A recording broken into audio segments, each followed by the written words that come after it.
So, good afternoon, everyone.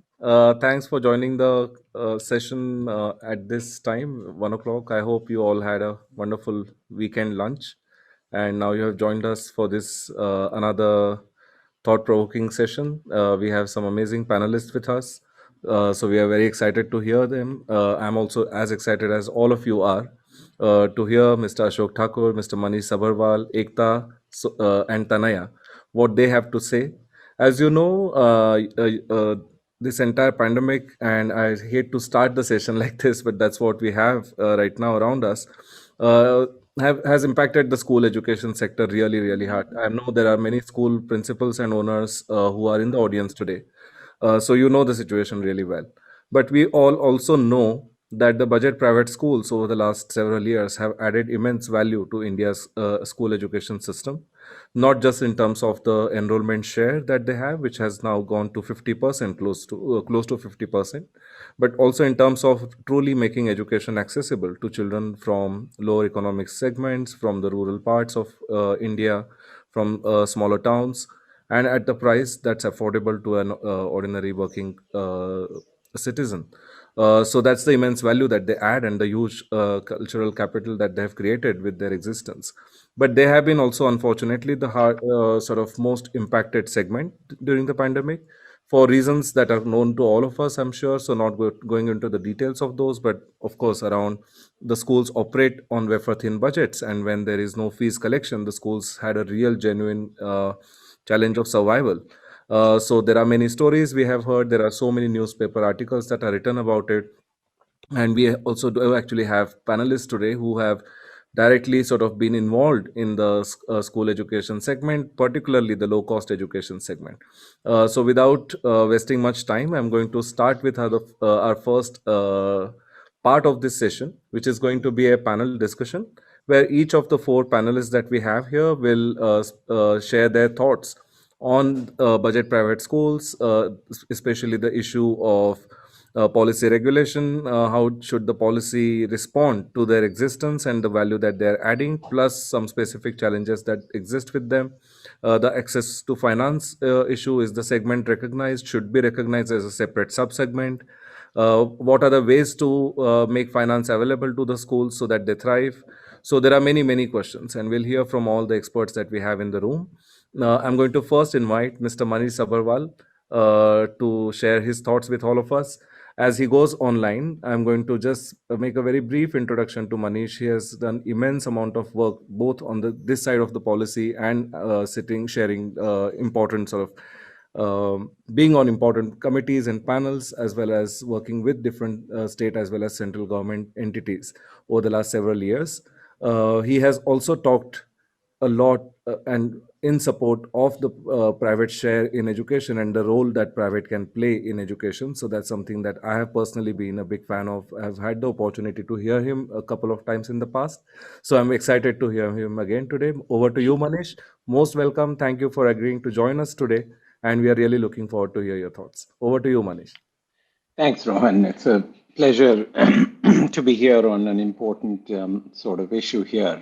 I think, it wasn't God's will that it should take 72 years for 1.3 billion Indians to cross the GDP of 66 million Britishers. So I spend a lot of time thinking on, why did we cross England's GDP only 2 years ago with 1.3 billion people? And finally, poverty is about productivity, and productivity is about the infrastructure of opportunity.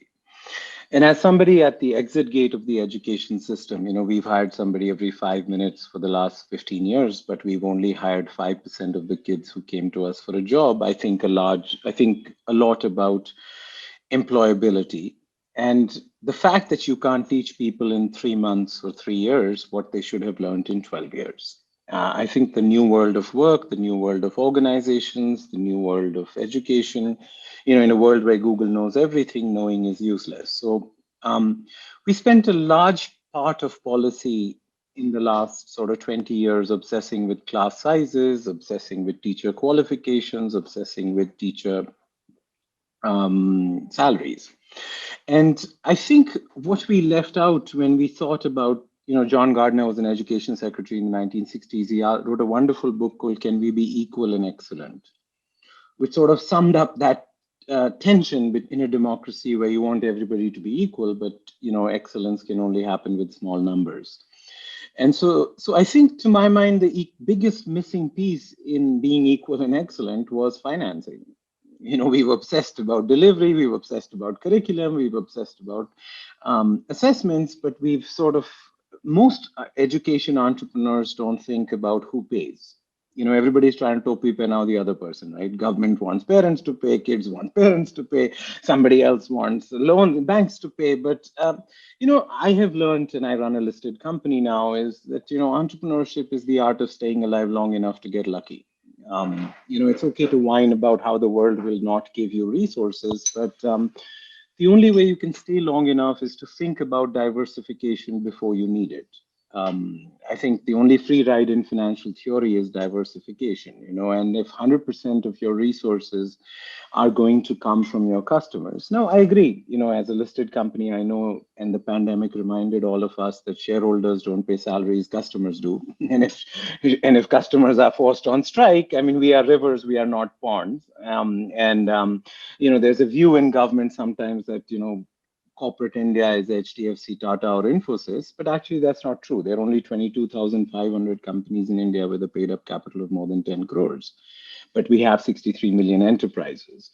So 63 million enterprises are really employers. So I think that, I'm willing to take both sides of the argument that um, private schools have in the past not diversified their sources of financing because they sort of assumed that they could, keep raising their fees and keep raising teacher salaries.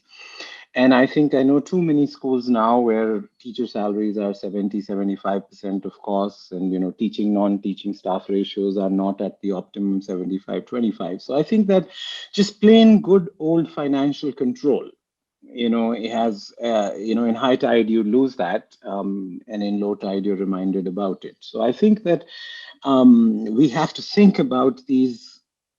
You have to dig your well before you're thirsty. So I think, while I don't want to say that the private sector is responsible for what happened, I do think we have to take responsibility for the lack of diversification in funding, for not thinking about sustainability in our financial structures. You can't raise fees forever, and you can't keep raising costs forever. You have to think about development teams which raise money for capex, which raise money for teacher training, for the software. If you assume that your fees will continuously fund capital expenditure and development, that's not how most educational institutions all over the world have grown. And too many private school teams lacked development teams where fundraising, I mean, people don't like asking for money. My grandmother used to tell me, don't ask for money or for something the first time you meet somebody, but don't hesitate the second or third time, right? And too many educators consider it below themselves to raise money. I don't think you can run a great school purely by 100% of your resources coming from fees. I don't think you can build a great university as Harvard's $30 billion endowment does it, as Ashoka has demonstrated with their remarkable development team in terms of fundraising. And I just think that these universities were born with the assumption that you can't raise all your resources from students. And particularly when low-cost schools talk about it, I always wonder, right? Because by definition, low-cost schools, you're saying that I will not raise my fees. So there's a bit of a contradiction in this, right? That I want to be equal, but I also want to be excellent. I also want to pay high salaries to my teachers, which we should. I also want good facilities, which we should have. But then you have to, at the level of the board or the strategy of, it's not the teacher's fault, right? So at the level of the board of the school, you need to think about these issues. So I would just submit that I think that a number, just like for the Indian economy, COVID didn't create our problems. It exposed our pre-existing conditions. As a country, we are inadequately formalized, urbanized, industrialized. Our health systems aren't where they were. The right balance between center and state isn't there. And so I think a crisis like COVID is a wonderful opportunity for all of us to reflect on the pre-existing conditions. And I think that it's useful for private schools to reflect on how the lack of diversification of their sources of financing is now exposed. Will everybody be able to solve it? Probably not. But I don't think this is a problem like cancer or climate change. I mean, this is a problem of imagination, vision, and anticipation before. So I think that India is an outlier in private schools, right? Only 5% of kids in Japan or 15% of kids in the US are in private schools. And the fact that 45% of Indian kids are in private schools by definition means that there is no precedent for what we do. But doing unprecedented things is kind of fun. If Gandhiji had asked the Indian civil service for independence, they would have said there's no precedence. So somebody's always got to do. So India is going to lead private sector financing of primary education at scale, but that will require innovation. It's not only about more cooks in the kitchen, but it's a different recipe. So I'll stop here and then we can come back. Thank you, Manish, for that fantastic and insightful sharing of thoughts. Actually, a really, really good note to start this discussion on, because we coincidentally have two people who will actually have something to add, or perhaps their own perspective, especially on the point of innovation and overall finances of schools. We have Ekta Sodha, who has not just run schools and successfully grown them in Jamnagar and elsewhere in the world as well. She has also been associated with the National Independent Schools Alliance, and she has been talking about and also personally investing a lot of time in identifying how can we deliver great quality education at a cost that's still affordable to the parents. I'm sure she will have some perspective on some of the points that Manish brought up in his address. So, Ekta, over to you. And we also have Tanaya, who's actually trying to make finance accessible to the school. So she also brings a lot of on the ground experience of how it works. So we are excited to hear both of them. So next to go is Ekta, and after that, I'll invite Tanaya to share her thoughts with us. Over to you, Ekta. Super. Thank you so much, Rohan, and thanks CCS for having me as a panelist today.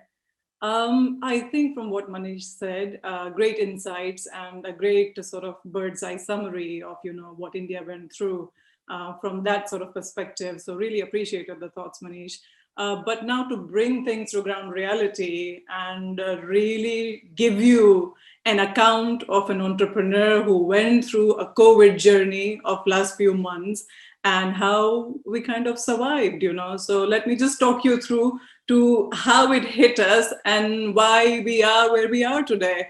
So March 15th, I came back to Jamnagar from Bombay, and quickly I found out that we have a circular from DEO saying that children cannot come to school from tomorrow given the pandemic. Incredible. I said, okay, one step at a time. Second, quickly on 22nd, we had the lockdown announced, and administrative staff within a week of that couldn't come to school any longer. So here was a technological challenge, what you were hit by. It took time to process that. What were you hit by? What was the possible timeline of it? And how do you restructure yourself very, very quickly in order to align with the challenges? So the first and foremost was infrastructure.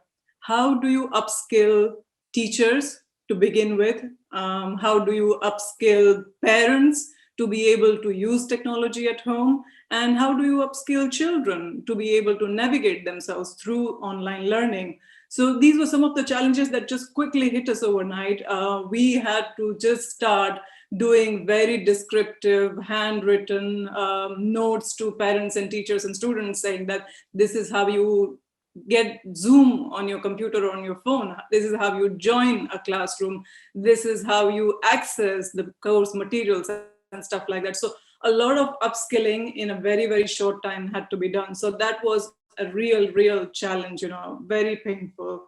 The next came quality control, because teachers can't come to school to deliver their classroom, learning. So how do you make sure that what kind of a background should a teacher have, when operating from school? There has to be some quality controls. You can't just be in your living room. You can't just be in a bedroom. How do you make it look like a classroom for a student? And then, your microphones, your just technological challenges. And then on the other hand, to incentivize parents to log in, to come into the classroom, online classroom. And last but not least, the most challenging part, how do you retain attention? I have logged in. What if the session is not challenging enough? What if the session is not interesting enough? What if it's lingering on far too long? How do you go about addressing those kind of real-time problems, sitting at home, monitoring, tens of classrooms going across all your schools, all your subjects, stuff like that. So that was an upskilling nightmare that just hit us in March. And luckily, we overcome them. But just to quickly focus on what happened on the parent side before I move on to the solutions, is that a lot of parents complained that they didn't have enough phones. There were 4 or 5 children in a household. There aren't enough phones. And if there aren't enough phones, how do you make sure that children learn parallelly at the same time, studying in the same school? So lack of resources. Secondly, a lot of our parents were let go by their employers because we know there was a huge, because of the lockdown, we run schools that are incredibly low cost. So labor class, farmers, workers, daily paid laborers, those sort of people send their children to our school. So having let go of from employment, where is the confidence to spend on 2 or 3 smartphones? You don't have that kind of savings to spend on a smartphone just overnight. So that was a challenge. Let's say you've even bought a smartphone.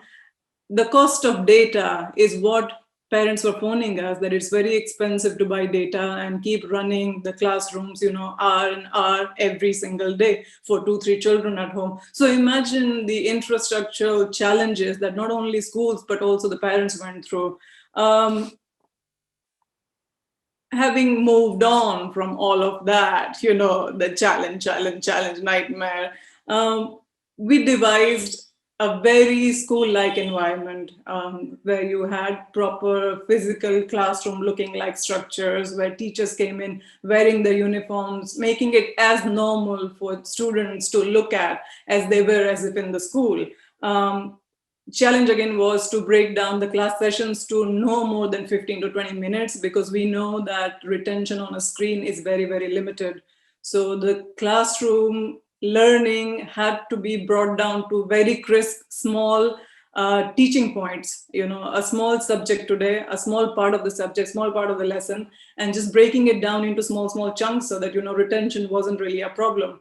Allowing parents to be part of the classroom, because if a child got stuck because of data or whatever glitch, there was a Zoom or something of a glitch, the parent could quickly help. And also parent could be there for after class to make sure that whatever was taught could be relearned, or just some help could be offered through parents' end. So having sort of, collaborative learning where teachers were on one hand, but parents and students were on the other hand.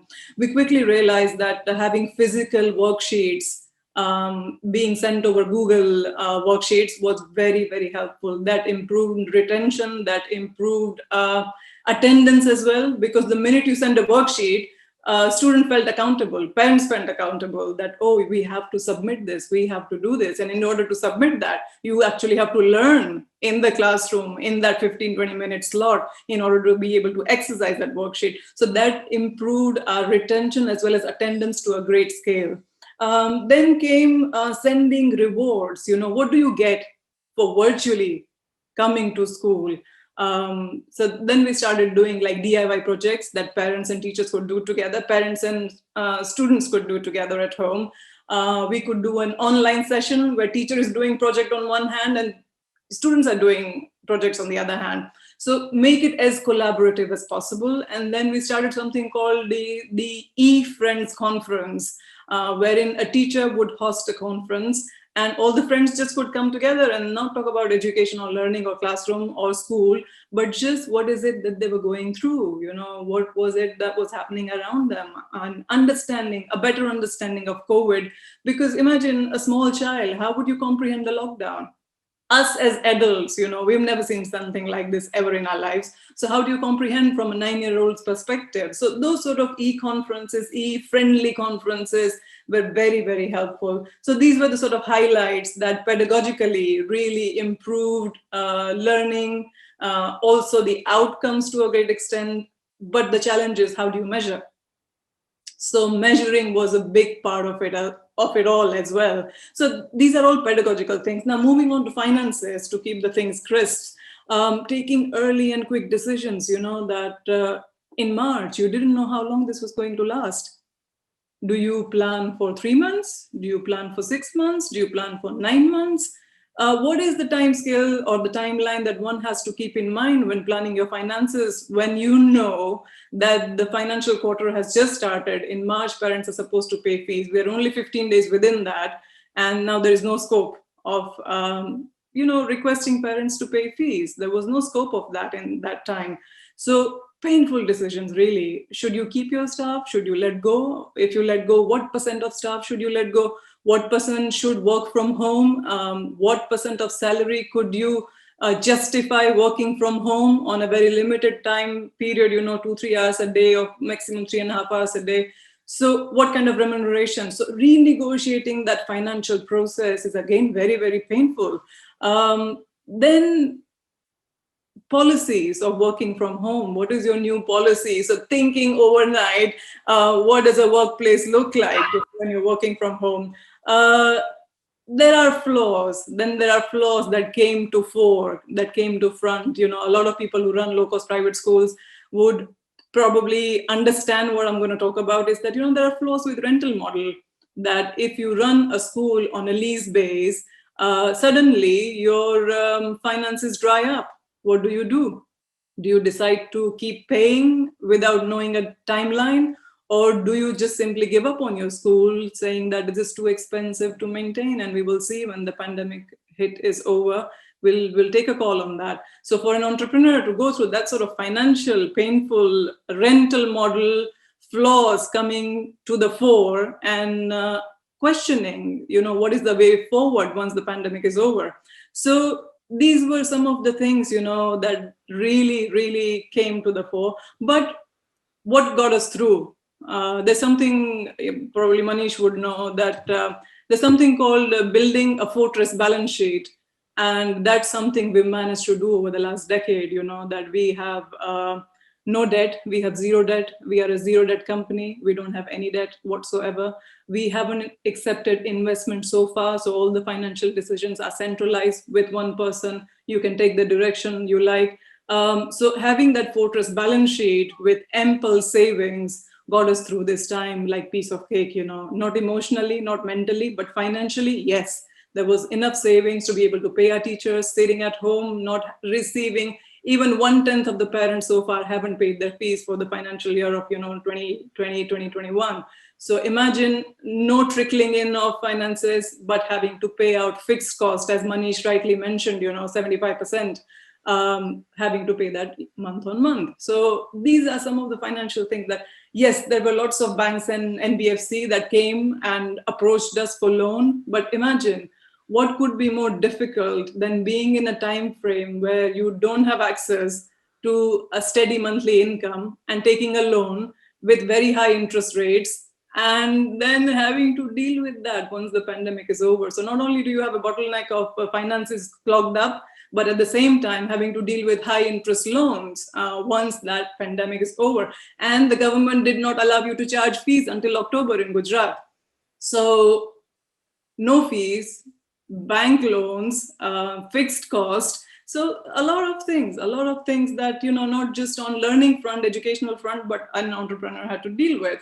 So, Ekta, actually, since you have, sorry to interrupt, but there is this point that you mentioned, and I think the next panelist will have something very different to say about it, because she is actually in the business of providing So finance. I'll take a pause. No, no, I'll no. take a pause So, and move on from finances. Just sum it up, and then we go forward to the next sure, panelist.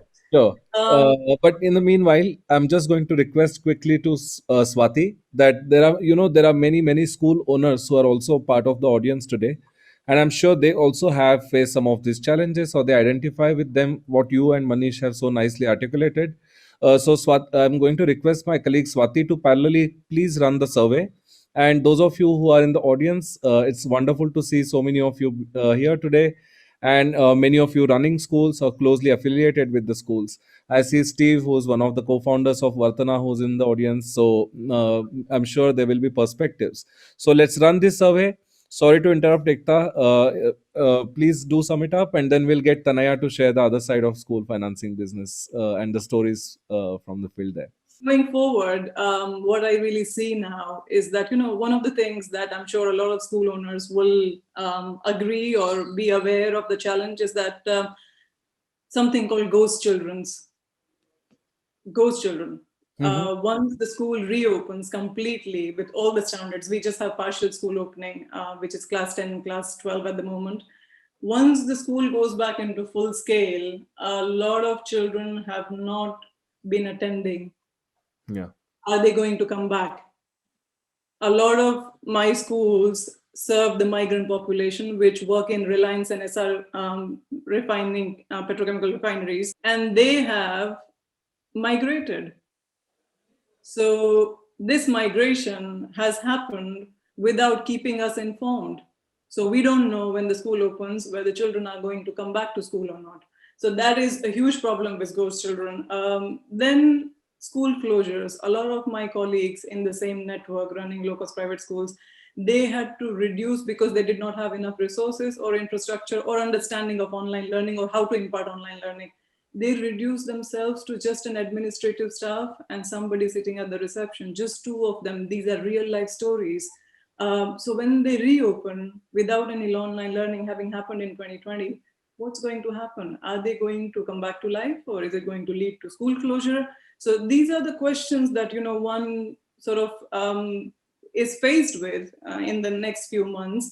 And going forward, will FDI ever become accessible to school? As Manish said, diversifying finances for schools.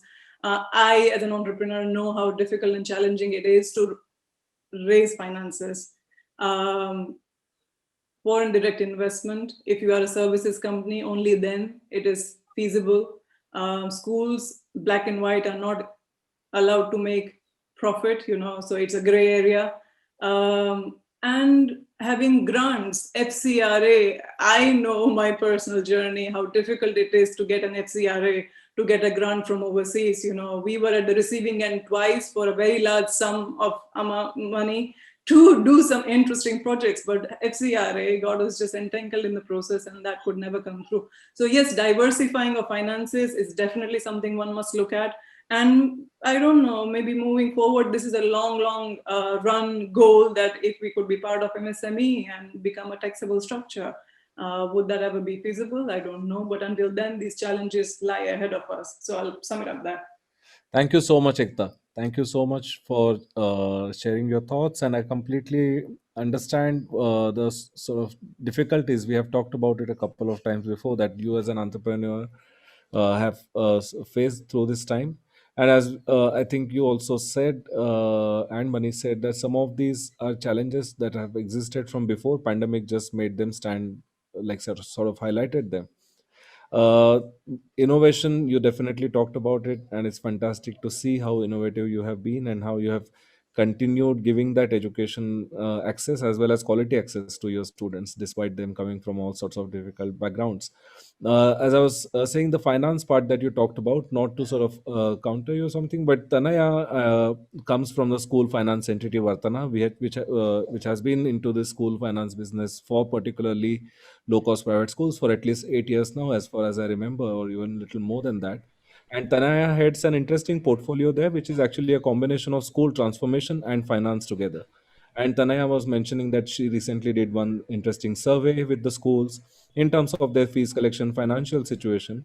And of course, as a company providing finance, they had to make some specific adjustments to the model. Insights that Tanaya you would like to share with us. So very excited to hear you. After Tanaya's talk, we will publish the results of the first survey we ran. So those of you who have not voted yet, it's very simple. Just visit your chat box. There is a link given. Open that, type the word, and you're done. So just as Tanaya starts speaking, let's complete the survey as well. It would be wonderful to hear many of your thoughts here. So Tanaya, over to you. And after that, we'll get Ashok ji, who has been running a leading school, like the top rated budget private school in the country. So we are excited to hear Ashok ji as well. So Tanaya, over to you. Lovely. Thank you, Rohan. Thank you, for having me and having Varthana's perspective on this panel. I think it was just great to hear from both Manish and EKTA. And EKTA, I think you've just done such a great job laying out, the ground level, what's happened with, low-cost private schools. And as Varthana, we have, kind of a unique, perspective on this, because we have, we serve about 4,000 schools nationwide. And like Rohan said, over the last 8 years have actually given them, the large part of our portfolio has been around financing for schools, so giving schools debt. And but the vision of Varthana, and Steve is here as well, right from the beginning has always been that, we know finance is an important piece, but it's not the only piece that's going to transform affordable education. I think that was very clear in both Manish and EKTA's, talks. And so the idea had always been, let's use credit as a ticket into the schools, but then we know we need to work with schools to, improve the quality of education, improve things like financial planning, marketing, all of these kinds of issues.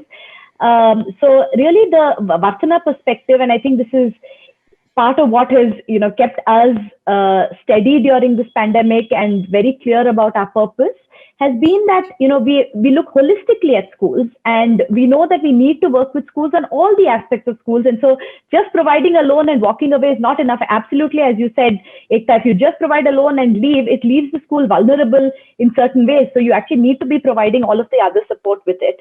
So I'm not going to talk too much about the ground level pieces of what we saw, because I think Ekta did a brilliant job. So I was going to talk about it, but I'm going to actually skim through that, because I think you laid out really all the challenges that schools faced. And when you have a portfolio of 4,000 schools like we do, there are a mix of entrepreneurs there, right? Mix of low-cost school, budget school owners. Some of them are like Ekta, absolutely at the innovative forward end of that spectrum, where very quickly they're thinking, they're learning from what they're doing, they're innovating and really coming up with a model that works in this time, given all the challenges on the parent side, on the school side that we've seen. And then you have schools at the other end of the spectrum which have literally not been able to engage at all with their parents through this, and then you have schools kind of in the middle. So I think in our portfolio we have seen that whole range of schools. Rohan was asking about the survey. So we actually conducted a survey of our schools about a month ago. And what we saw, I think this data looks very much like what Ekta pointed at, which is, about 30-35% of schools across our portfolio. And I think it mirrors probably the budget school environment pretty well. About a third of schools have not seen any fee payment at all for this year. The rest of them have seen some partial payment. Only about 8% of schools have seen full payment for the year. So majority of schools have seen have seen very partial payment. Of the schools that have actually seen some partial fees coming in, 68%, so two-thirds of those schools have actually seen fee payments under 25%. So really the vast majority of schools are, not this has been a very challenging time, because, as Ekta pointed out, parent incomes have been compromised. And then on top of that, they're not sure that for online education, should I be paying? What should I be paying? I think the government hasn't helped things, because they came in early in the pandemic and said, no, don't pay any fees to school owners. So previous year's fees are impacted as well as this year's. RTE payments haven't come through. So I think from the perspective of the government, there's not been a lot of support for schools. I think definitely no priority support, like there was MSME priority support. Schools haven't been, given priority support, even though they, really mirror the same conditions that most MSMEs are facing right now. So this is kind of the environment that we operated in. On the academic side, what we saw in this same surveys, about 20% of schools have not managed to do any kind of instruction, whether digital or in, more through physical stuff. About 50% of them have done some digital work, so that's good. And what at Varthana, what we did is early on in the pandemic, we realized that we did a survey of our schools, and we realized schools are struggling. I think like Ekta saw, schools are saying, "How do I engage? I have no idea how to do this." Live classes in a lot of places were really not an option for schools because the bandwidth connectivity needed both at the school end as well as the parent end was just not available. So we worked quite quickly, and because we actually have this side of our business that does academic stuff in addition to the financial stuff, we actually ended up designing a WhatsApp classroom that we could offer to our schools. And we had we ended up offering this to about 1400 1500 schools, where we would give you everything, a fully powered classroom that you could take to your parents. So it would have like a little introduction, it would have videos that they could watch on the topic, and a way to actually engage the kids, and some kind of assessment. So we ran this for a good 6-9 months, and as we started to do this, we realized slowly that this was useful, but there was a large segment of parents that couldn't really access digital. I think for similar reasons that Ekta said, there weren't enough phones in the house. Just doing a WhatsApp classroom, over time, that engagement starts dipping, and it's difficult for the kids to stay engaged in the absence of all the other stuff that Ekta was talking about, right? In the absence of some way of seeing your teacher, actually connecting socially, all of that stuff. So what we are looking at going forward is we are launching a CSR initiative called the Unlock School program. And what we are doing as part of this initiative is actually offering physical materials to schools. So these are worksheets that schools can give to parents. These are weekly worksheets, math and English.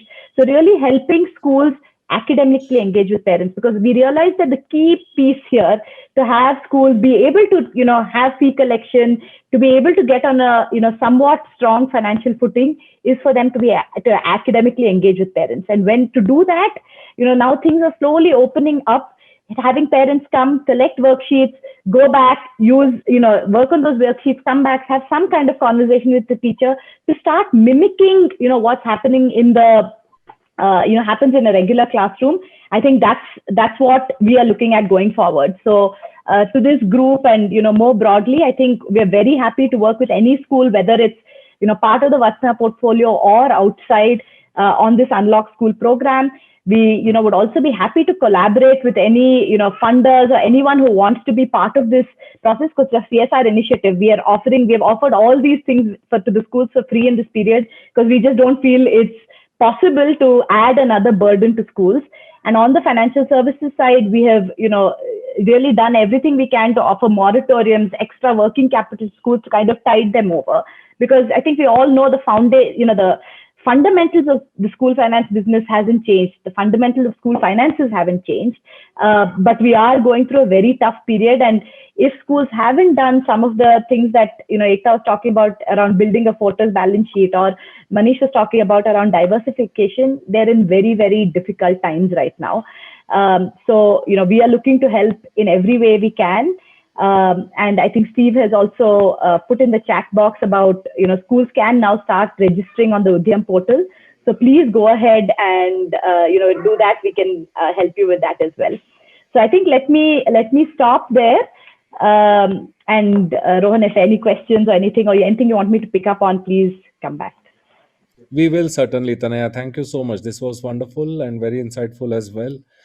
Thanks for supporting what Ekta shared as an entrepreneur with the numbers that you have collected with a large number of schools that you're working with. So great perspective.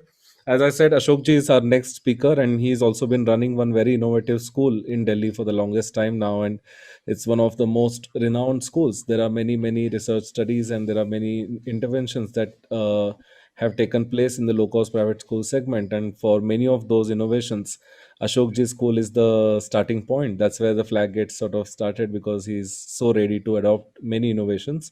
And just before just before starting this conference, we were having a quick chat, and he said that something along the lines of delivering value. When you deliver value, parents do sort of support the school, and his experience in a way in the pandemic has been slightly different. He actually has had 100% fees collection through this time. So I'm sure it would be very interesting to hear from Ashok ji. Ashok ji, आप English Hindi जो भी आपको ज़्यादा comfortable लगे उसमें बात करें. हमारे कुछ ऑडियंस हैं जो साउथ इंडिया से, तमिलनाडु से कुछ स्कूल ओनर्स ज्वाइन किया है, जिन्होंने, टीचर्स भी हैं हमारे साथ जो आज जुड़े हुए हैं. तो कहीं कहीं बीच में मुझे थोड़ा सा बस ट्रांसलेशन के लिए समय देना, तो मैं ट्रांसलेट कर दूंगा उनके लिए. लेकिन over to you, most welcome and congratulations. I know it's almost 1 year late, but education world के सर्वे में आपके स्कूल को top ranked budget private school का रैंक मिला था. So fantastic and many congratulations. Over to you Ashok ji, आप की बात सुनने के लिए हम सब रेडी हैं. थैंक्स रोहन जी. आज भी मैं अवार्ड लेने के लिए बेंगलुरु आया हुआ हूँ. अरे बढ़िया. और मनीष जी, एकता मैडम, तानिया मैडम और all listeners, see, every existence is equally important in universe in their role for coexistence. This is the theme for me. Exist whole universe में there is no problem with the human being. Problem is only for the right understanding and perception. Human being कभी problem होता ही नहीं है. Problem उसकी understanding है और या उसका perception है. और इस चीजों को सॉल्व करने के लिए एजुकेशन है. बजट स्कूल, मैं अक्सर बोलता हूं कि बजट स्कूल जब समाज जब खराब हो रहा होता है, बीमार होता है, तो उसको मेडिसिन दी जाती है. और बजट स्कूल एक जेनरिक मेडिसिन है जो बहुत कम दाम में हर जगह दी जा सकती है. The budget schools are the generic medicine. You can count them in this way that can be available on the very low cost to everyone. So, my next thing, कि ये जो प्रॉब्लम आई, this problem what we are facing as a corona or pandemic or whatever. See, if a school is running on a modern concept, then it must have research and development division in its all project. So I started one research and development division in my school in 2008. To understand the situation, what is going to happen, what is working in present. So, जो आज problem है, जो एकता madam बोल रही थी, बहुत challenges आए थे. इन चैलेंजेस को हमने 4-5 साल पहले ही इसका हमने एक आइडिया बना लिया था कि अगर ऐसा कुछ भी होता है, और हम लोग तो यहाँ तक तैयार थे कि अगर नेट कनेक्शन भी बंद हो जाए तो हमारे बच्चों की एजुकेशन इफेक्टिव, कोई उस पर इफेक्ट नहीं आएगा. We were ready for this thing also. हमने क्या करा था, हम लोगों ने 2016 में ही टैबलेट लगा दिया था ईच एंड एवरी क्लास में. Only tablet. There was no any book from 5th onward. 5th onward there was no any book. There is no any book in my school. बच्चे टैबलेट से. फिर उसके बाद हम लोगों ने एक बड़ा काम क्या किया, बच्चे टैबलेट फ्रेंडली हो गए. अब उनके लिए टीचर्स और दोनों का ये मर्जिंग शुरू हो गया. वो ट्रेनिंग शुरू हो गई थी उनकी 2016 में. उसके बाद हमने सोचा अगर नेट को भी फेलियर कर दें, क्योंकि नेट भी आदमी ने बनाया है, उसको भी फेलियर कर दें, तो हम लोगों ने ये प्लान किया था कि जो भी एकेडमिक्स आप पढ़ते हैं, whatever you study, mathematics, science, SST, languages, these are the tool to know the existence. These are not destination. These all academic is a tool to know the existence.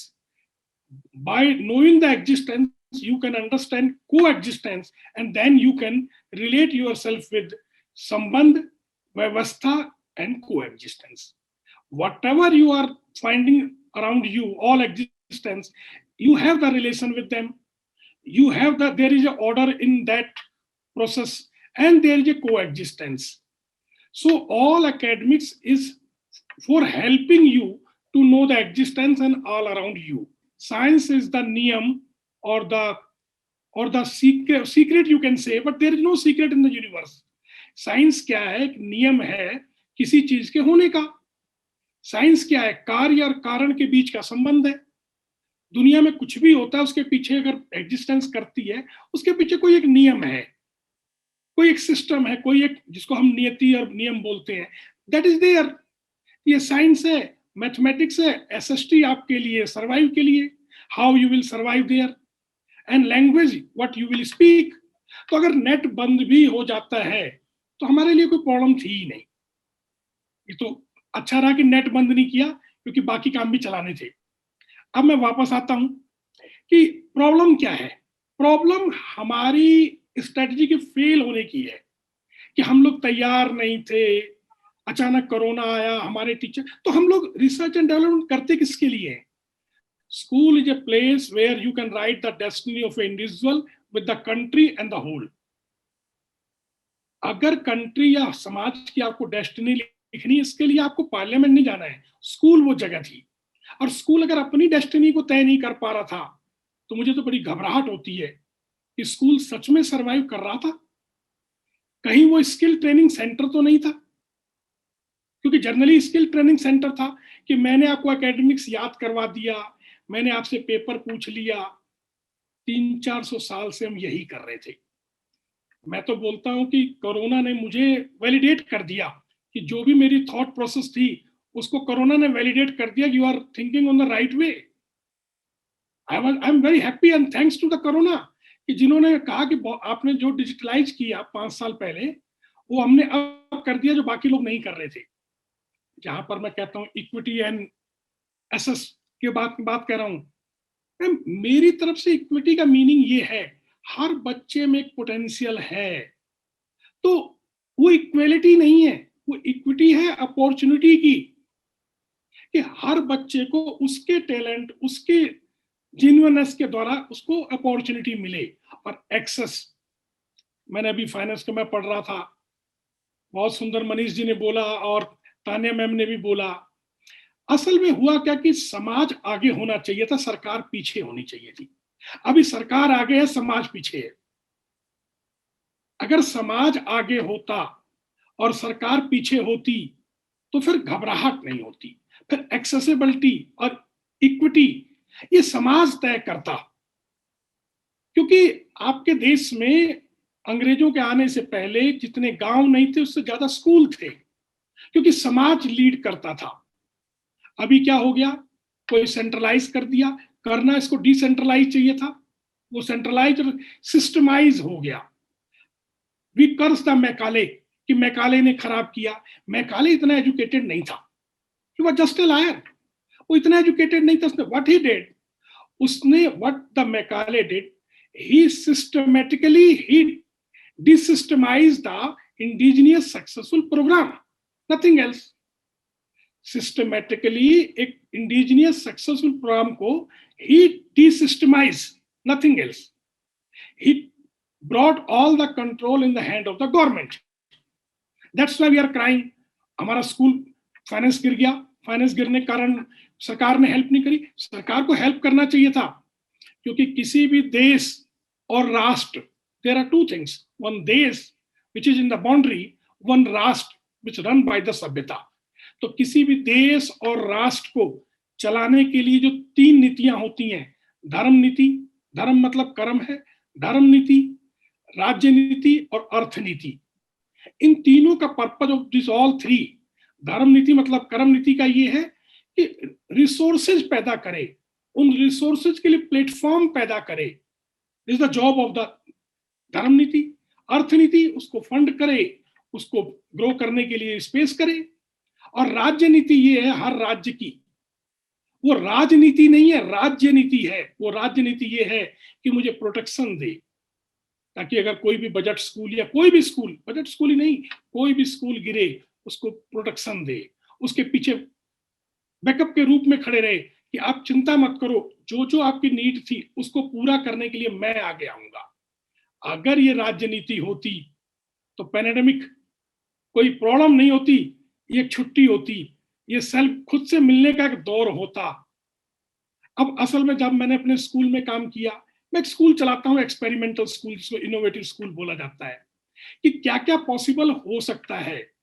मैंने इस pandemic period में देखा, आप यकीन नहीं करेंगे, fees collection जिन parents की बहुत कम आती थी उन्होंने भी पूरी फीस दी।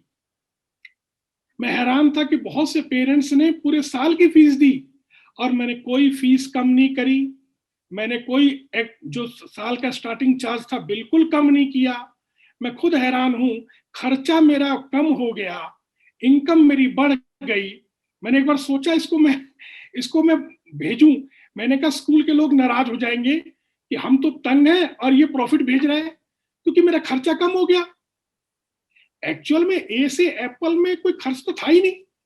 पहले the children comes to school, वो बिल्डिंग, बिजली, पानी का काम करना पड़ता था, अभी ऐसी कोई दिक्कत ही नहीं थी। टीचरों ने बहुत कोऑपरेट किया।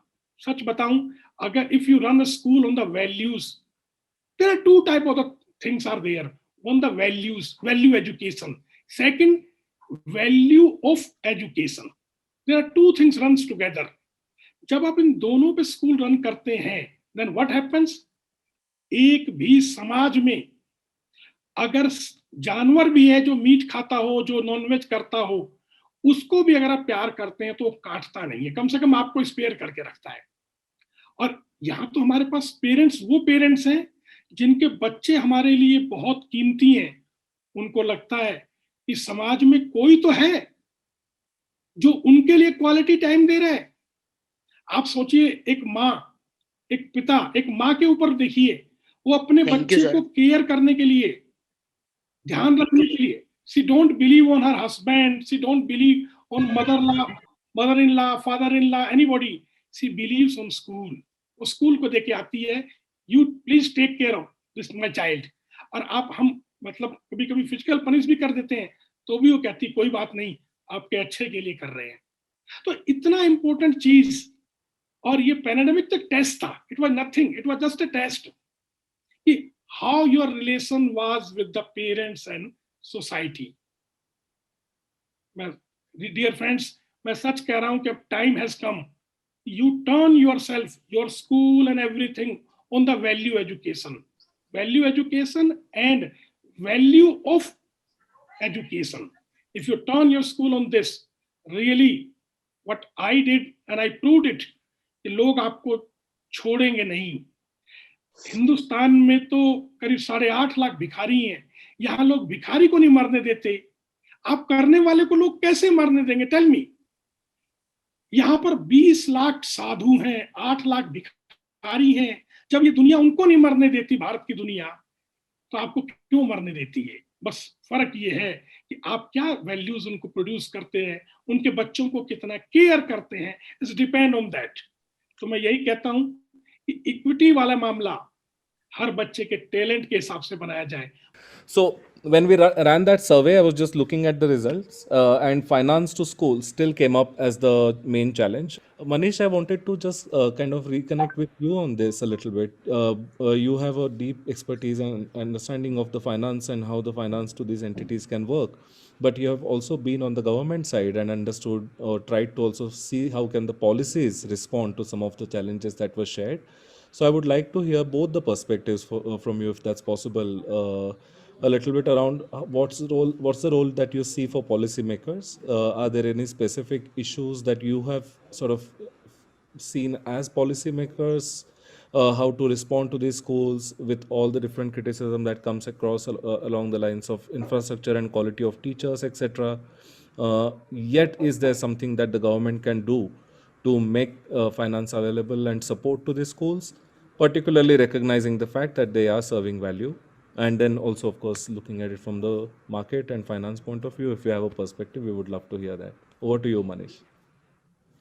I mean, education, because it's on the concurrent list, is at the heart of the debate of federalism, right? You know, Indira Gandhi in 15 of her speeches had said strong states lead to a weak nation. But N.T. Ramarao responded that, you know, the central government is a conceptual myth. India is run by its chief ministers. I mean, the central government allocation to primary education is only 52,000 crores, right? And I don't always advocate raising that substantially, because, you know, centrally sponsored schemes lead to one size fits all for this country. You know, the Ayatollahs of education in Delhi will start issuing fatwas like they do for all the other centrally sponsored schemes, where every district, independent of which state you are. So I think the decentralization of of education, government education spending is probably the only way to do it, right? I mean, 29 chief ministers matter more for poverty than one prime minister.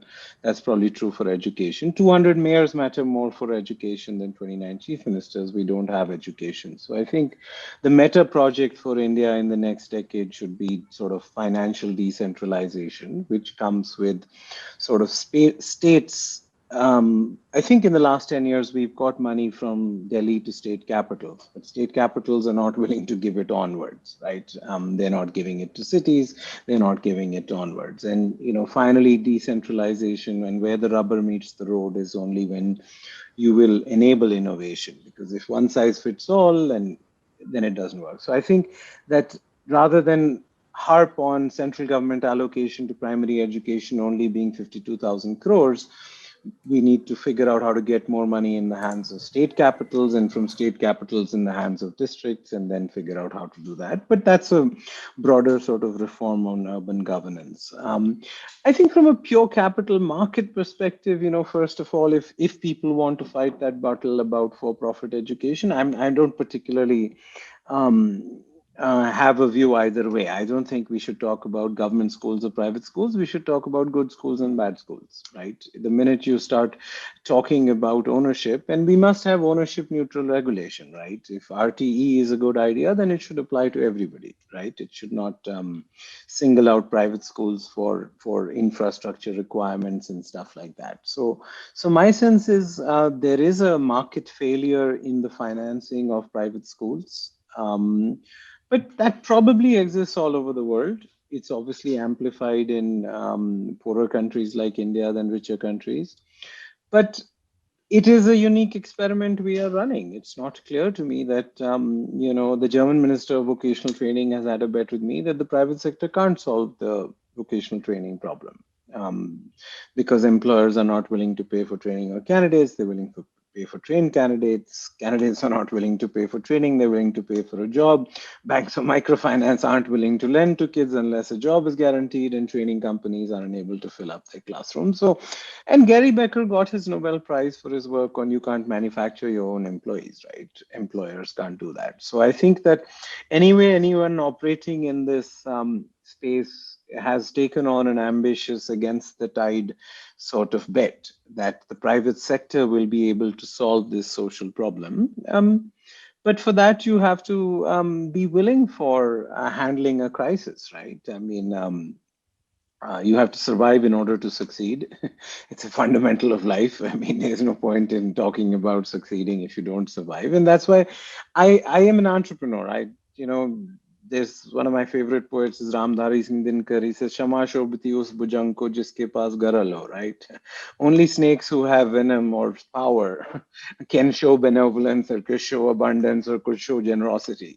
So only, that's just my view of the world. I'm not saying that the world is fair. I'm not saying that the world is not cruel, but that's above my pay grade, right? I play with the hand I've been dealt. And you make your company, your balance sheet, your whatever strong enough to deserve your goals. So I think, yeah, it's a difficult year for everybody. I mean, the planet is taking a gap year, so it's going to be difficult. I mean, so it's going to be difficult for students. It's going to be difficult for parents. So I think, what I ask for the government, I know people will talk about more financing, but really Purna Swaraj would be better. Just give us Purna Swaraj from all the regulatory cholesterol that you impose on us, and we'll figure this out. I think that if anything should be free and at quality, it should be schooling. So fix government schools, but you're not going to fix government schools by screwing private schools. So I think that's always drunk driving is not an argument against cars. A knife can be used for surgery and for murder. So, I mean, I think we know the philosophy behind it. So I would say financing government is rather than quality, for quantity, we should focus on quality, on where it is. And on regulation is probably the more important ask we should have from government. And I think every private school will have to figure out its capital structure that works for it.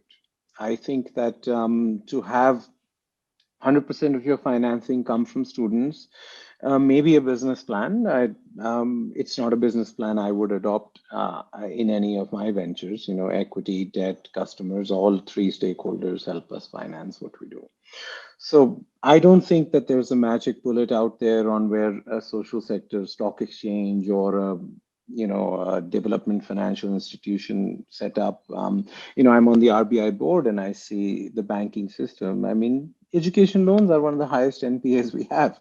I mean, of course, power, infrastructure, and all the idiots like Vijay Mallya, Nirav Modi aside in terms of quantity. But if you take percentage, education loans haven't been really good loans for banks.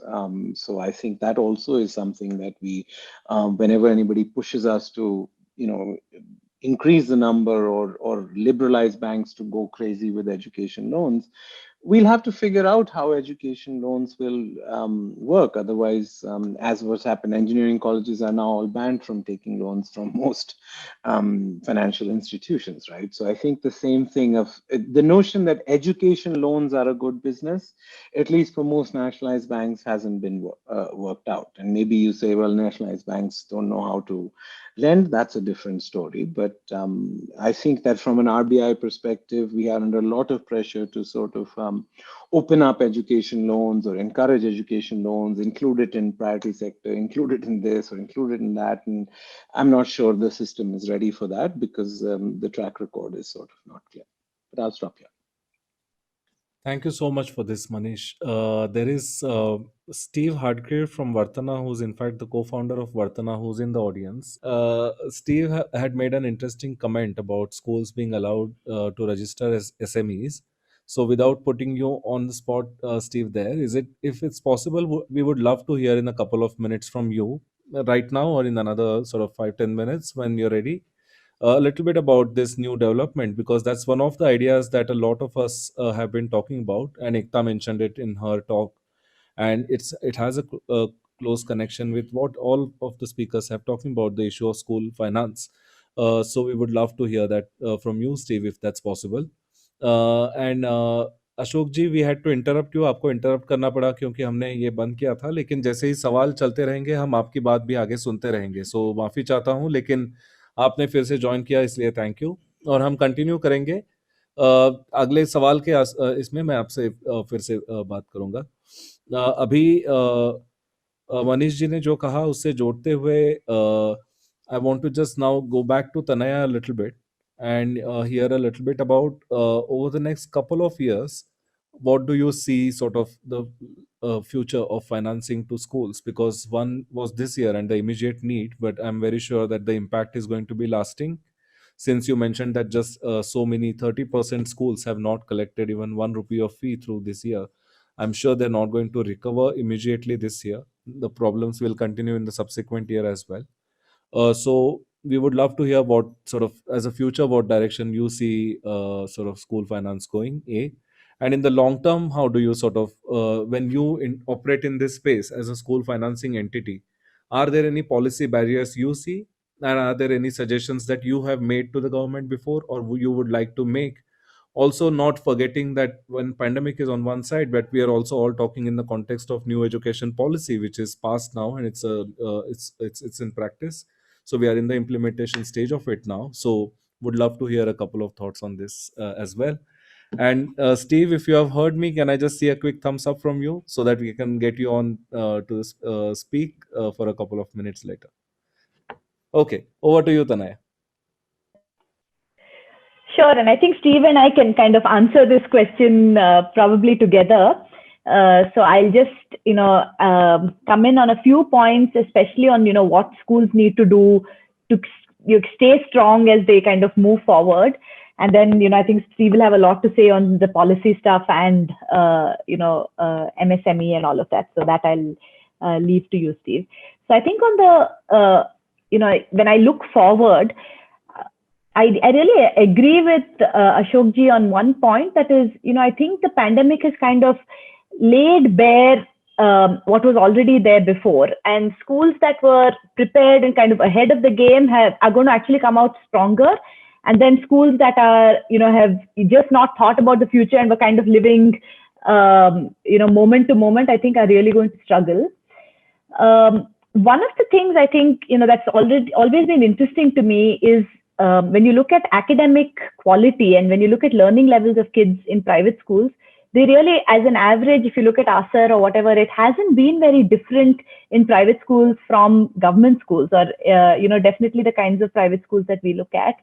And I think that's a very interesting kind of point, given, parents are paying fees for this and, obviously we are able to deliver at a lower cost, but are we actually able to, we should also be able to deliver at a higher quality.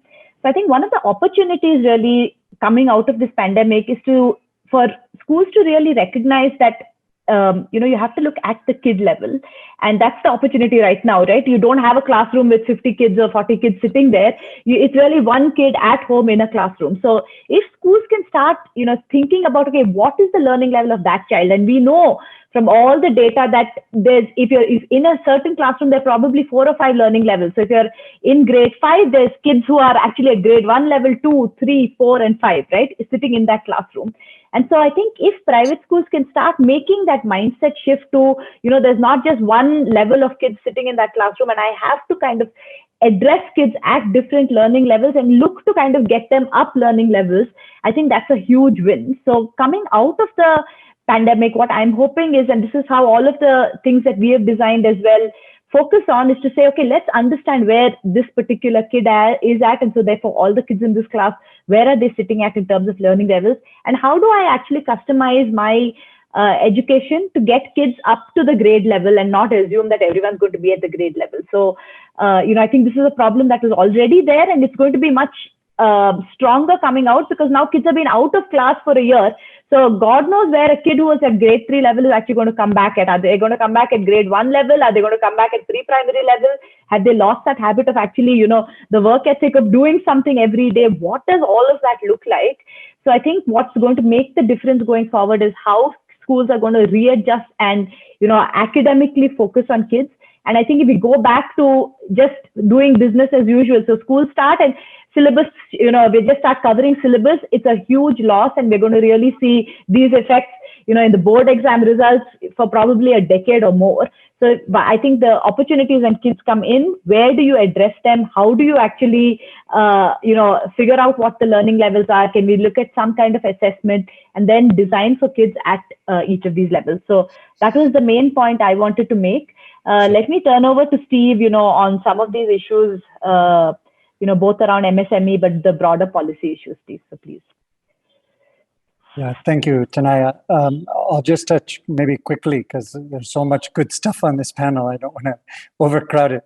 Let me touch quickly first, I think, on some of the points Manish was bringing up, which is that big picture thing around the sector, which is, affordable private schools, budget private schools exist on the borders of so many different areas.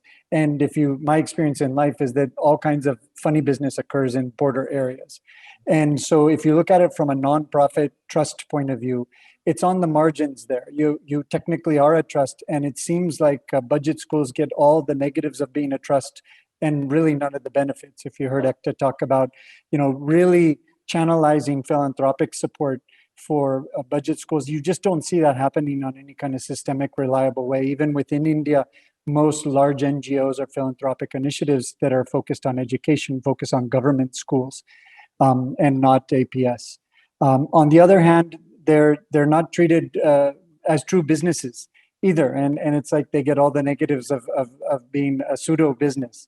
And getting to some of the specifics, so I in general would agree with Manish's thing.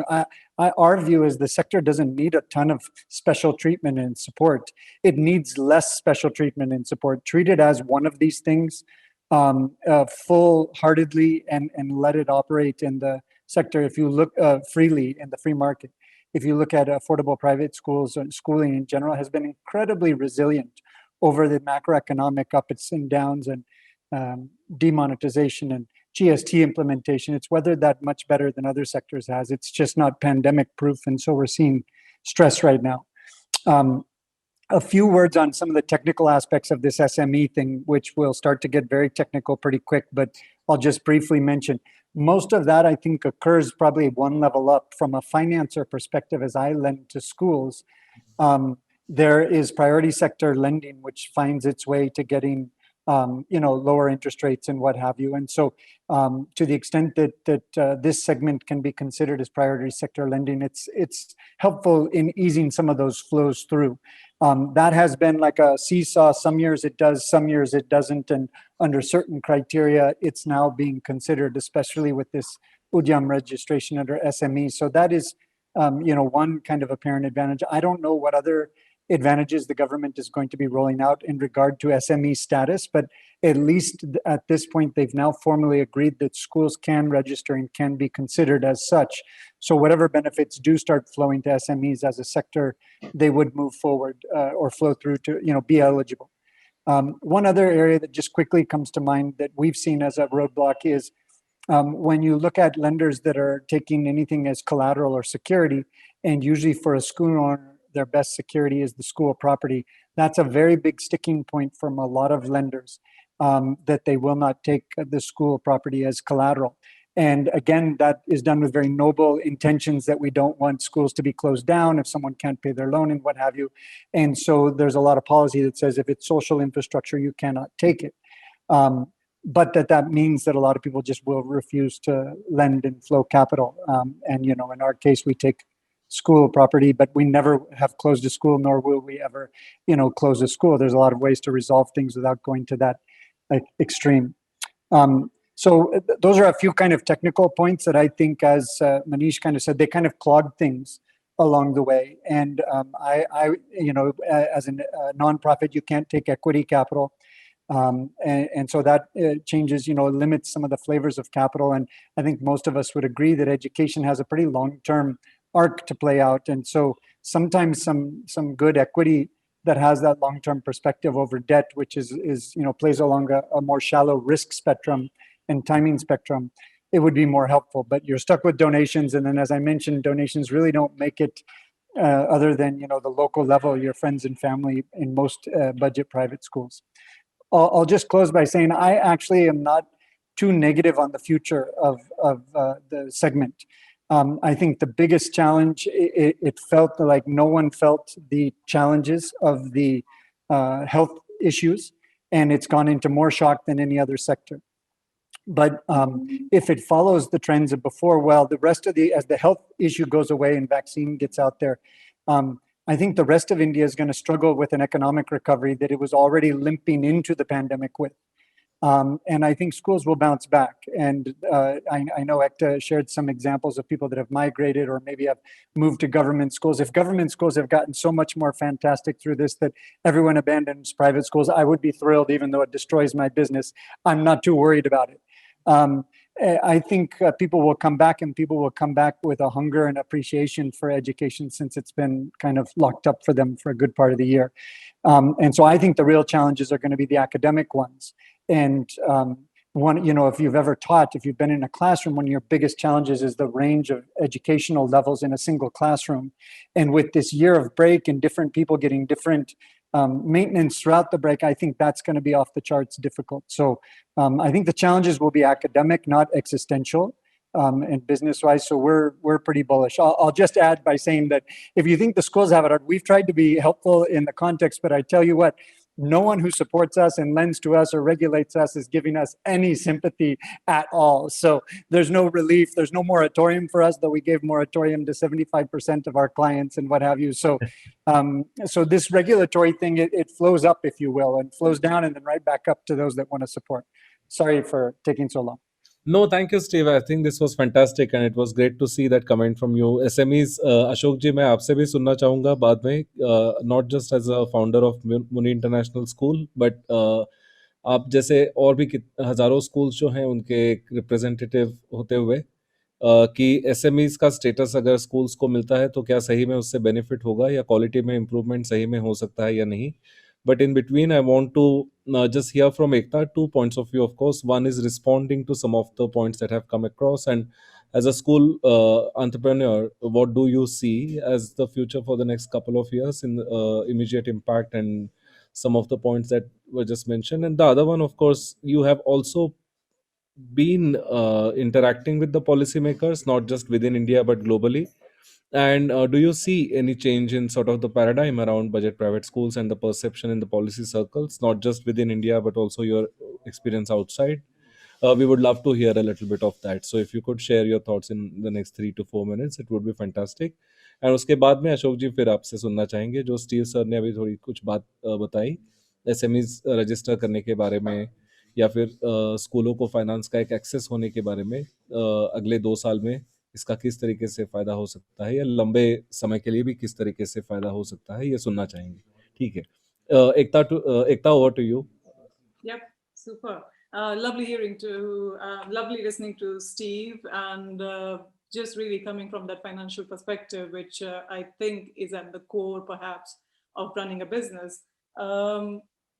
Very insightful, Steve. Thank you so much. But as Manish said, that one needs to diversify finance, and as Steve said, that yes, there is finance out there, but there is a real challenge between the two of them. As you said, that a school building cannot be considered a collateral, so it's a sticky point, of course. And as you say, that that would be the only precious thing that a school owner would have.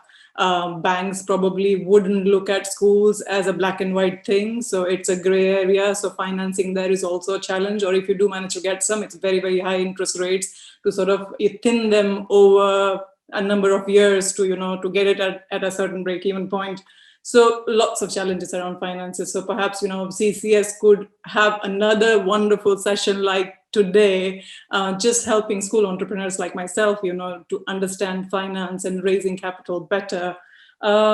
Moving forward, I was talking recently to Mark Johnson, the journalist from The Economist. I was being interviewed for an article talking about low-cost private schools and the transition and coming back to life eventually.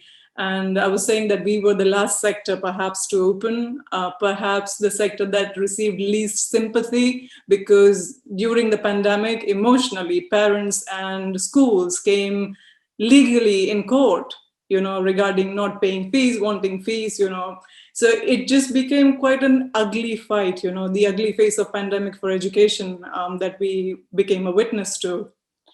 And taking 25% off from the revenues, which was again another challenge on top of parents not wanting to pay fees. So going forward, the transition is we have now parents coming in with partial reopening, wanting to negotiate. So every single day is a negotiation saying that we will not pay fully.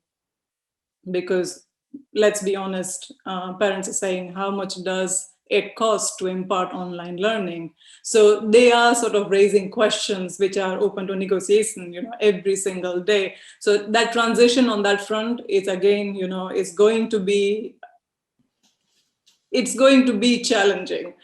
Secondly, on educational front, when children do come back to you, to a school, what learning bar are there? As Tanaya pointed out, what learning bar are you going to receive them at? Can you gear learning towards individuals to get them back into the pace, and most importantly, I think, I wouldn't even be worried as an educator that when they come back, there'll be at different learning levels, because we deal with that so well in our schools, that to me is not a real challenge. To me, the real challenge is the mindset has shifted leaps and bounds way beyond what you can imagine. The question here to ask is, what do children think of education now after pandemic? It's not what you and I think, it's what do children think of education? What's their perspective on education? Do they take it seriously? Do they think it's something worth pursuing? Do they think it's something that will engross them the way it used to? Perhaps, there will be an initial excitement of meeting their friends, coming back into natural environment of a classroom, but then the huge question mark is on the value of learning. How would they perceive it? That is my real challenge, and that is the real transitional phase. Mark Johnson from The Economist, he said that, from his economist headquarters in London, he couldn't quite visualize what I was trying to say. He said, can you just tell me, how do parents justify not wanting to pay for something that they're receiving? And I said, you've got to come to India. I'll buy you a ticket, come and meet them, and please pose the same question, that how do you justify not paying for something that you receive? How can you consider education to be a free good? So that is a transitional challenge for me. And what Manish rightly pointed out was of great importance, moving forward. Regulatory cholesterol, I think that's a great word. That's my biggest takeaway today in terms of vocabulary. Regulatory cholesterol, it's toxic. It's toxic. I want to fly. I have wings. I have the capacity to fly. I have the energy. I have the ideas, but the cholesterol will clip my wings. So how does an entrepreneur fly? So these are the sort of challenges that I see coming my way as we go, in the future of 2021 academic year of June. And my biggest hope is that we don't want to get treated like a pseudo business. As Steve said, we are a proper educational business. Why are we being treated like a pseudo gray area, that kind of a business where you're just not willing to invest? Over the years, having been, I'll just give one very small anecdote and I'll just end my notes there, that I was at a very private meeting in London, hosted by the government, very select participants. And one of the very huge funders came to me and said that, if I funded you, let's say you opened a school in rural Gujarat, what would your enrollment look like? I said that from the past experience of having opened schools, and in the first year, I would say 300, quickly moving on to 500-600, and then over 3-4 years, I would easily reach 1,200 to 1,400, which is a realistic figure based on what we have witnessed with our schools. And he said, that's ludicrous. He said, that's ludicrous. So imagine the mindset and the perspective globally, not just in India, is very wary of wanting to invest in education for real problems like school as collateral, school buildings as collaterals, government not identifying you as black and white, and not having a proper taxable status. So I rest my case. I hope that makes sense. Thank you, Ekta. I would love to hear a little bit from Ashok जी. अशोक जी, आपको interrupt भी किया था. एक 2-3 मुद्दे जो सामने आ रहे हैं जिस पे हम आपकी राय सुनना चाहेंगे, आपका ओपिनियन सुनना चाहेंगे. एक तो ऑफ कोर्स जो रेगुलेशन की बात चल रही है, तो रेगुलेशन आप किस तरीके से देखते हैं, किस तरीके से आपको सपोर्ट भी करता है, या किस तरीके से आपकी ग्रोथ को, आपकी जो उम्मीदें हैं उनको कहीं ना कहीं एक तरीके से रोक कर भी रखता है. तो अगर ये होता हो तो आपसे सुनना चाहेंगे. दूसरा एक ये होगा कि नई शिक्षा नीति, नई एजुकेशन पॉलिसी भी आई हुई है, उसके इम्प्लीमेंटेशन के भी अगले 2-3 साल होंगे, साथ साथ में इस पैंडेमिक से रिकवर होना. तो इन दोनों को आप कैसे साथ साथ में चलते हुए देखते हैं. और तीसरा ये पॉइंट था, आपको अगर कोई स्पेसिफिक पॉइंट स्कूल फाइनेंस पे हो, आपका कोई एक तजुर्बा उसमें हो तो सुनना चाहेंगे. अदरवाइज आप पहले 2 मुद्दों पे खास करके अगर आपकी राय शेयर करें तो बहुत अच्छा रहेगा. ओवर टू यू अशोक जी. सबसे पहले आपने मुझसे रेगुलेशन के लिए कहा. मैं तो गवर्नमेंट से, मैंने आपसे कहा था कि मैकाले ने did nothing. He just systematically एक इंडिजिनियस सक्सेसफुल मॉडल को डिसिस्टमाइज किया बाय रेगुलेशन. People says कि Macaulay did this thing, Macaulay did this thing. Macaulay has not written any syllabus. He was not that much capable. अगर इतना होता तो he could make the UK best. ऐसा नहीं था. उसने क्या करा, सिस्टमेटिकल अनसिस्टमाइज कर दिया. तो रेगुलेशन इस चीज के लिए हो कि आप कैसे पढ़ाएंगे, कैसे करेंगे, ये बहुत ही एक डेंजरस सिचुएशन है एजुकेशन को बांधने के लिए. इसका एग्जाम्पल मैं अपनी तरफ से नहीं कह रहा. भारत देश में अंग्रेजों के आने से पहले 6.5 लाख स्कूल थे, जो बिट्सस ने अपने सर्वे फॉर्म में लिखा है. हर गांव में एक स्कूल था. It was run by the society, not by the government. Macaulay, what Macaulay did, it transferred all of them to the government. Now the government will manage everything. It will decide the syllabus.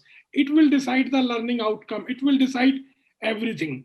वो equity वाला जो matter था उसको पूरा खत्म कर दिया. Society will decide what is needed in their area, what is as per the talent of the children, they will decide. तो रेगुलेशन को बहुत कम करना चाहिए गवर्नमेंट को. उसको इतना मिनिमाइज करना चाहिए कि बेसिक तक रह जाए और वो सब कुछ मेजर हो लर्निंग आउटकम पर. जो एनईपी में गवर्नमेंट ने करने का प्रयास किया है। अब जो दूसरा आपने मुझसे पॉइंट कहा था एमएसएमई का, देखिए, knowledge is not the property of any government, whether it is India और द यूके और यूएसए और anything, but child is a assets of every government. Knowledge is not the property of anyone, but every child, whether he is studying in government or in private, he is assets of the every nation, and he is going to create a revenue for them. He is going to manage their everything, resources, participation, everything. जब knowledge आपकी property नहीं है, then where the government participation in the future, in the running of the child? So SME या MSME philanthropist work जो है वो CSR करता है, सब कुछ करता है। गवर्नमेंट की भागीदारी क्या होगी? गवर्नमेंट बिना भागीदारी के रेवेन्यू चाहती है। इस सबसे बड़ा दुर्भाग्य है कि government don't want to invest anything. It is their investment in SME और other things to get the best revenue and best maintain their peace, law and everything. If government don't play their role, then don't blame anybody else. If the children are coming bad or these things are happening. अगर समाज अच्छा नहीं होगा, government का investment नहीं होगा, believe me, आपको ज्यादा पुलिस लगानी पड़ेगी, आपको ज्यादा लॉ अबाइडिंग एजेंसी लगानी पड़ेगी, क्योंकि अगर स्कूल से गवर्नमेंट इन्वेस्टमेंट और समाज के काम से अगर अच्छा बच्चा निकलता है तो आपको सारी लॉ बाइंडिंग एजेंसियां हल्की कर देनी पड़ेंगी। तब आपको पुलिस नहीं चाहिए होगी, तब आपको दोस्त चाहिए होंगे। एक हैप्पी आदमी समाज के लिए लॉयल भी होता है और देश के लिए भी लॉयल होता है। आपको ये बात समझनी पड़ेगी। तो एसएमई तो बहुत जरूरी है गवर्नमेंट के लिए, एज देयर पार्टिसिपेशन और as their investment in development of a child. तो एसएमई के लिए तो मैं तो गवर्नमेंट से कहता हूं कि अपनी भागीदारी तो बताओ। रेवेन्यू तो आप ले लोगे कि भाई आप टैक्स दो, direct tax, indirect tax, you will count it, but आपका इन्वेस्टमेंट क्या था मेरे में? तो हमारा कोई इन्वेस्टमेंट नहीं था। आपका इन्वेस्टमेंट नहीं तो मैं रेवेन्यू भी नहीं दूंगा, otherwise you invest something in me. तो खाली बाउंड्रियां बना लेने से इन्वेस्टमेंट नहीं होगा, सरकार को इन्वेस्टमेंट करना ही चाहिए। तो रेगुलेशन के बाद एसएमई का मेरा ये कहना है आपके लिए। थैंक यू अशोक जी।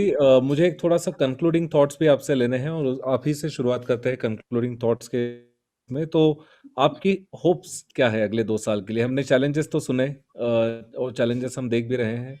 क्या चीज़ें हैं जो आपको उम्मीद देती है अगले 2 सालों के लिए, और क्या चीज़ें हैं जिसको आप एज ए सॉल्यूशन पॉलिसी के तरफ से हो या मार्केट के तरफ से हो, कौन सा सॉल्यूशन आपको बहुत बढ़िया लगेगा कि अगर वो अगले 2 साल में ऑन द ग्राउंड अगर इम्प्लीमेंटेशन होते हुए दिख जाए?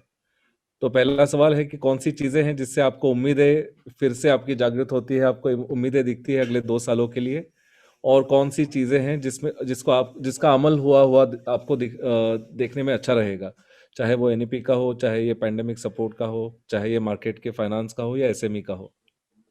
देखिए, इस समय तो स्कूलों की हालत बहुत टाइट है। इस समय तो सबसे पहले फाइनेंस का, क्योंकि भारतीय दर्शन में भी कहा कि भूखे पेट तो भजन भी नहीं होगा, चाहे उसे भगवान ही मिले। तो सबसे पहले तो फाइनेंस के लिए सरकार को आगे आना चाहिए, जो फिलैंथ्रोपिस्ट है उन लोगों को आगे आना चाहिए, क्योंकि यदि ये बचेंगे, इंस्टीट्यूट बचेंगे तभी तो जाके कुछ करेंगे। तो पहली चीज तो मेरे को ये चाहिए होगी कि फाइनेंस के लिए सरकार डीबीटी के फॉर्म में आए, ताकि डीबीटी करे, हर बच्चे को उसकी नीड मिले, स्कूल को उसका फ्यूल मिल जाए। तो पहले तो डीबीटी के रूप में सरकार आए, पहली चीज है। दूसरी जो मेरी चाहत है कि एनईपी 2020, क्योंकि शिक्षा में भारतीयता डालना ही एनईपी 2020 का मूल आधार है, ताकि भारत जो विश्व गुरु बनेगा वो विश्व गुरु कोई टेक्नोलॉजी में नहीं बनेगा, वो विश्व गुरु कोई ऐसा नहीं है कि रॉकेट बहुत तेज उड़ा देगा, वो विश्व गुरु नॉलेज पार्टनर के रूप में बनेगा। जो भारत का अपना कैरेक्टर रहा है, भारत का अपना लाइफ स्टाइल रहा है, वो इसी रूप में एनईपी को 2020 अगले 2 से 5 साल में सक्सेस होना देखना चाहता हूं, और पहली फाइनेंस की जरूरत पूरी हो ये देखना चाहता हूं। धन्यवाद। Thank you so much. Over to you, Ekta, for same question actually. What are the couple of things that give you hope? A, B, what's the one solution that you would love to see implemented in the next 2 years of all the different solutions that have come in today? I think as an entrepreneur, you perhaps can never lose hope. That's the first good sign of an entrepreneur, that you never lose hope, and you bash on regardless. Whatever happens, happens, and you accept it with a pinch of salt. But what it has done over the last 1 year almost now is that it's given time to incubate ideas, and the projects that really were in the pipeline got that oxygen, that room for thought, that time and space required to design it and bring it into reality. So for me, it's been very, very constructive and instrumental this last year that I got the time to design what I always wanted to design. And I was just talking to Steve, through DM while the chat was going on, that we'll be launching it in hopefully 2022. And it will be really challenging the idea of education altogether. How do you do education? We will challenge every aspect of it, not only in terms of infrastructure, not only in terms of pedagogy, not in terms of scale. Everything will be challenged, and hopefully it'll be something to look at. So for me, the hope still remains that education, to me, in another way, what has really good come out of this is that education as an institution, I think we have reinstated the place in society for it. That children miss going to school, children miss being with their friends, children love being in a classroom, being taught by a certain teacher. So that faith has been reinstated. There was this once the extreme idea that teachers should be disposed whenever they can, and technology can just come in and it can just do everything wonderful for your children. But no, talk to my ophthalmologist. He'll tell you that every single day, on an average, he receives 3 or 4 children having an eye strain, spending increasing amount of times on screen. So this has brought to attention that school as a physical structure, as a physical environment, where socially, emotionally, on a lot of levels you connect, and that is real education. It's not just something that comes through. I'm not undermining technology, but it has highlighted that it works at a certain level, perhaps tertiary, or it can be an process of blended learning, but it can't just be that you learn through a screen. So to me, the faith has been reinstated into the institution of education. And I think that is the most positive thing that has come out. And as an entrepreneur, as I say, bash on regardless. Whatever happened, you move on in good faith and just start with new innovative ideas. Whatever this has taught you, incorporate that and design a school that will just challenge everything that you've ever known. Fantastic. Thank you so much, Ekta. Tanaya, can we hear from you now? I'm going to put the same question across. So without repeating it, I would love to hear that from you as well. Sure. No, I think this has just been such an inspiring panel. And, really, I think hearing from entrepreneurs like both Ashokji and Ekta, I think I think that's what is amazing about this sector, right? It's really that individual spirit and entrepreneurship that has kind of led the sector through, even though there's just really very little support. And what has really struck me in this whole period is how much is just left on the shoulders of individual entrepreneurs. So, we wanted to do a lot of digital edtech support, and then we quickly found that no one is designing for, the low income segment. No one is. They're all designing for, this urban customer who has, is like slightly upper income, who has a laptop, and a teacher who has a laptop. That's the kind of kid they're designing for. And even the kind of language that they speak, even if first of all, there's very little coverage in regional languages. Even if they're doing something in Hindi, it's this fancy like city Hindi that they're speaking. So, the edtech side, I think there's very little build, that's happening for our segment. On the financial services side, there's very little support. On the government side, there's very little support. So my real hope for the future is that, we're somehow through conferences like this, but also just kind of, we need to raise the visibility of affordable private schools and the segment that it serves, because the parents and kids that we're serving are no different from the government school kids. These are exactly the same parents, households. They're facing the same challenges. So So we need to raise the visibility of this sector and have people start designing solutions that make sense for this sector, whether it's, financial solutions, whether it's educational solutions. So I really hope, this is kind of like a watershed moment and we're able to do more to kind of shine a light on this segment and have people start seeing that this is, this is not just, this is a segment where there's great opportunity and it needs to not just be left in the hands of entrepreneurs, but we all need to be supporting it kind of at a systemic level. So that would be my hope for the future. Thank you so much, Tanaya, for sharing your thoughts as well. I think we are concluding this session with a lot of hope. That's one change that I've definitely seen over the last few months of pandemic. We are becoming more and more hopeful now of those things. So that's wonderful. Yes, I do completely agree. Just to conclude this session in the next 1 minute, I think the schools that have survived and who struggled but still survived have shown some immense resilience. I don't know where did that come from, because it was not hopeful around them at all, and it was not just through one kinds of solutions. But so when so many of you know that we have been running this initiative Bolo English and working exclusively with the budget private schools. And as a run up to our engagement with schools or just empaneling them, we talk to hundreds of schools, and all of them reporting the same challenge, that it's the entire chain that they had created of services and value got interrupted. It's not just the school and all others who are dependent on that, but then how the schools came up with different solutions is really really remarkable.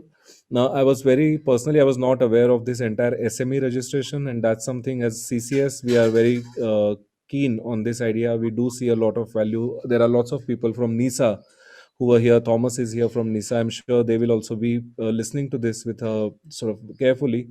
That if the schools are allowed to register as SMEs, there could be a way forward in many states. So we would certainly love to hear that. So thanks to you and Steve for in fact pointing that out to us. We would love to pursue that a little bit. And Ashok ji, as always, thank you so much. आप हमेशा एक उम्मीद और hope देते रहे हैं. आपकी school तो हमने देखी है. So it's not just in the conferences, but also on the ground. It's just that hope transcends into your school. So that's wonderful to see. So good luck for all the great work that you have been doing. And you have already been sort of a lighthouse for a lot of low-cost private schools. I hope many more get inspired by you and remain in this noble profession. So thank you so much. And thanks to all.